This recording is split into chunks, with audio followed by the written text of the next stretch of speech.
অনেক দিন পরে আবার ব্যায়াম করতে চলে আসলাম। 2 সপ্তাহ কোথা দিয়ে পেরিয়ে গেল বুঝতেই পারিনি। 2 সপ্তাহ অসুস্থ ছিলাম, খুব বাজে অবস্থা ছিল।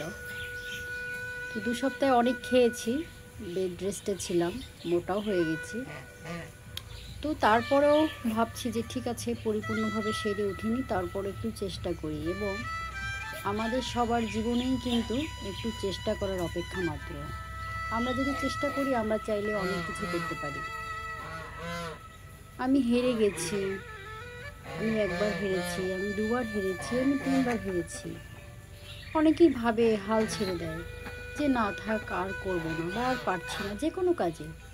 সেটা হতে পারে চাকরি, সেটা হতে পারে ব্যবসা, সেটা হতে পারে নিজেদের পারিবারিক সম্পর্ক, সেটা হতে পারে কম্পিটিশন, সেটা হতে পারে শরীরচর্চা, সেটা হতে পারে অনেক কিছু। তবে সবথেকে বড় কথা যেটা, হাল ছাড়লে চলবে না। অবশ্যই লেগে থাকতে হবে এবং চেষ্টা করতে হবে যে কোনো কাজে। আপনি যদি চেষ্টা চালিয়ে যান, সেটা পড়াশোনা হতে পারে, 1 বার ফেল করেছেন, 2য় বার আবার চেষ্টা করুন, 2য় বার ফেল করেছেন আপনি, 3য় বার চেষ্টা করুন। আপনার চেষ্টা যদি আপনি ভালো করে চালিয়ে যেতে পারেন, অবশ্যই আপনি একটা সময় না একটা সময় সফল হবেন।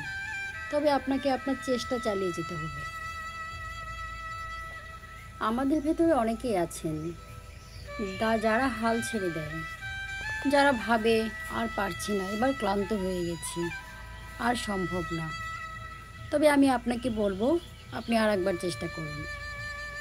কারণ হচ্ছে, বেশিরভাগ ক্ষেত্রেই দেখা যায় যারা হেরে যায় তারাই জীবনে সফল হয়। কারণ হার থেকেই তো শিক্ষা নেওয়া, বা আমরা হারা থেকেই শিখি। যত হারবেন তত জীবনের অভিজ্ঞতা বাড়বে, কাজের অভিজ্ঞতা বাড়বে।